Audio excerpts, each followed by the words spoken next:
With due respect, Grant, I mean, like veterans, being one, right, and our friends are over there. Right. We followed this closely for multiple administrations, and we know the Trump's administration's efforts here were fairly weak. That they were trying to limit the number of people that would get out, and so there was coordination problems. Joe, I'm gonna cut you. I'm already weak. I'm already low on time, Joe. Joe, cut him off, please. Cut him off now. Cut him off now.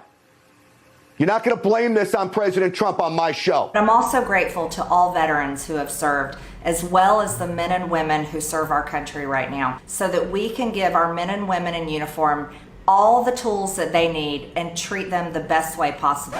For me to understand. Well, I was talking about how the leadership of this country caused 13 to get killed in Afghanistan, which I'm sure as a veteran that upsets you. They armed the Taliban. They now have training in the military that for woke training. Those are the things I was talking about. Forcing COVID-19. That has nothing to do with my service. Here's the problem. Sir, you can come out and argue with me that I did not say that. Disparaging things against the Jewish community or disrespecting the United States Congress, and you're ashamed. Sir, do you need to apologize to service members and veterans?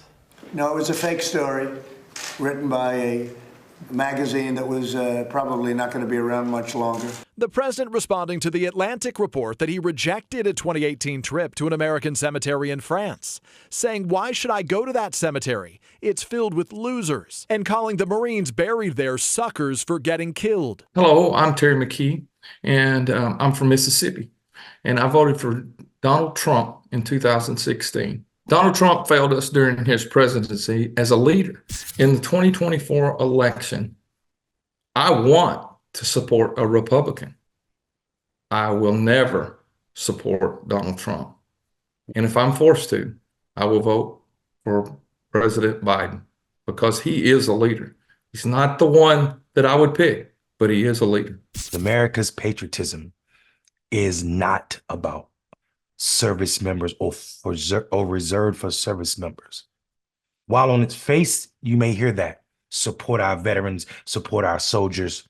You may see them scream when they sing the national anthem. You may see them flying 20-foot flags.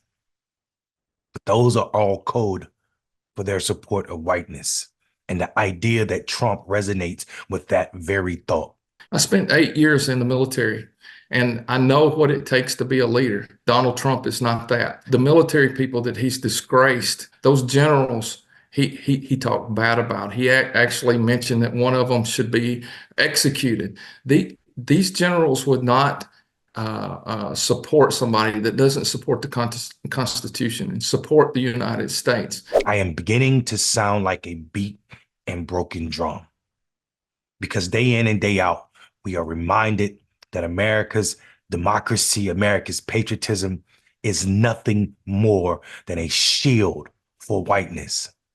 So while this one veteran has come out against Donald Trump, there should be leagues, or dare I say, platoons, battalions of veterans and soldiers that are against Donald Trump because of how he feels about those who made the ultimate sacrifice, especially when you consider the fact that Donald Trump dodged the Vietnam War because he had money, connections, and so-called bone or foot spurs. People who fight for your rights, people who fight so that Americans can say and do the stupid stuff that we do.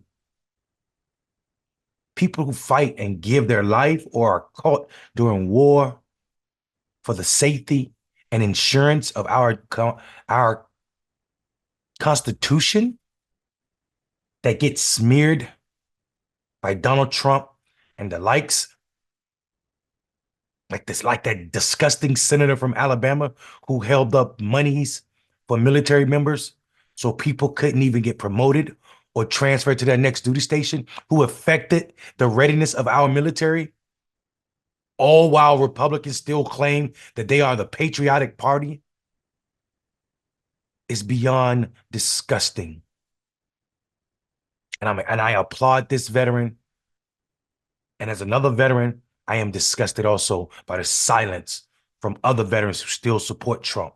When we witness his degradation, his nastiness towards military veterans.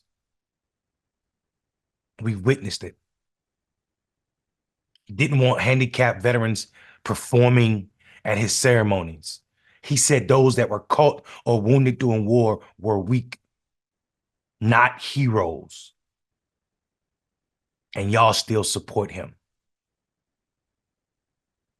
He said the United States military was weak, the weakest.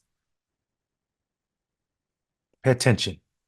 Don't be fooled by flags, stars, stripes, crosses, noise, or big trucks. That's not patriotism.